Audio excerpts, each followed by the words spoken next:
Rise of Industry review. This is my review of the video game Rise of Industry. I absolutely love this game. When I bought it, I stayed up all night long playing. It's a really good game. It's not perfect. There is a new version coming out. I saw the trailer for it. But this is what the game looks like. You cannot build curved roads. The thing that I don't like about it is my laptop is kind of old, so it slows down. It's getting to the point where the game is using up too much processing power, so it's a little bit slow moving the map around, which means that I'm not going to be able to play that much longer because my laptop is 6 years old. Not going to be able to play much longer, so I'll have to start a new game, maybe on a smaller map. It's similar to other games like Industry Giant. I'm going to read some others off the list.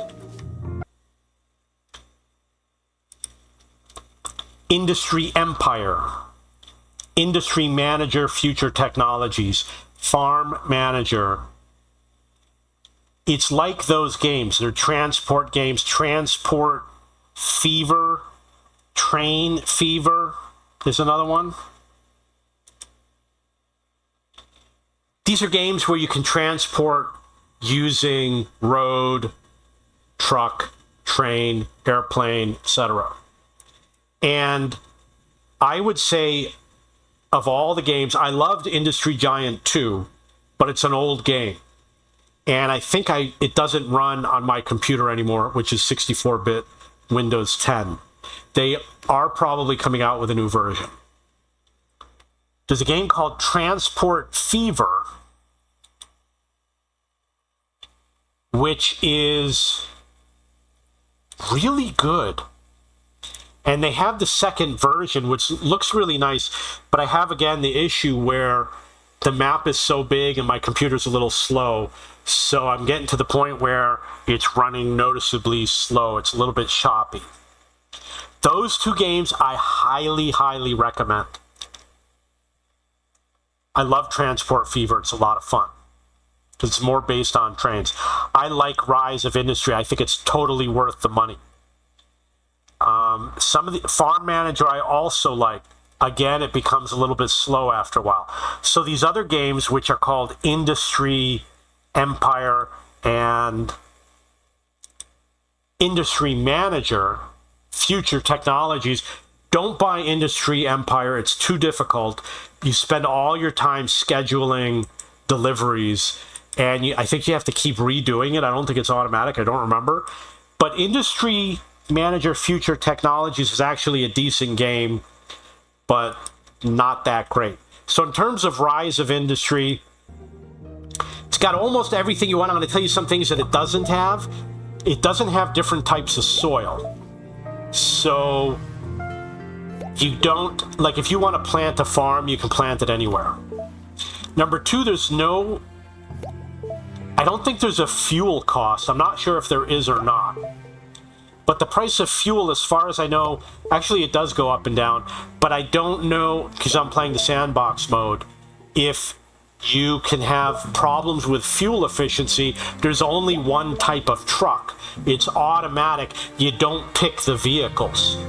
It would be nice if you could pick different vehicles and have one that's larger, one that's smaller, one that's more fuel efficient, etc. But in this game, you can't do it. In games like Train Fever, you can. It does have city growth, but it seems to take a long time for the cities to grow. And it does have the air pollution. One thing that I don't like about the game, we're going to show you, you see over here, we've got these storage units for the distillery. I'd rather have a game where you put the building down and you put each individual storage unit. They do it for the mining. When you put a mine down, you put down all the collection units. but they should do it for most of the buildings. Like for the warehouse, they have 3 roofs here. They should make it so you put as many buildings down as you want, and it's all one warehouse. And so 2 would double the size of the warehouse, etc. It can be a little bit of a pain routing goods. You could have something in a warehouse that's just not going anywhere. Like over here, I've got this furniture base. I've got the maximum number of units, and I have no idea if it's needed somewhere else or not. The game doesn't tell you. And the same with this wood. I don't know if there's a shortage somewhere. And going through the menus, it's hard to find. Also, there's no graphs that show you, is your economy getting stronger? It just says, has this, I guess. So it really doesn't give you a lot of information because you want to know if your economy's growing. And the icons are so small, it's hard to read. I don't want these little tiny icons. I want something bigger so that I can sit further away from my computer and, I don't have a big screen because I have a laptop. I love this game. If I were to make some changes, I wish that you could reduce the graphics more so that I could still play even as my computer starts to slow down. I've got like 16 gigabytes of memory. It's a fast processor. I know you're going to say it's a laptop, but it's one of the fastest laptops. When it came out, it was as fast as a desktop. It's like the 8880U i7 with 4 cores. Or maybe it's 8 cores. I don't remember.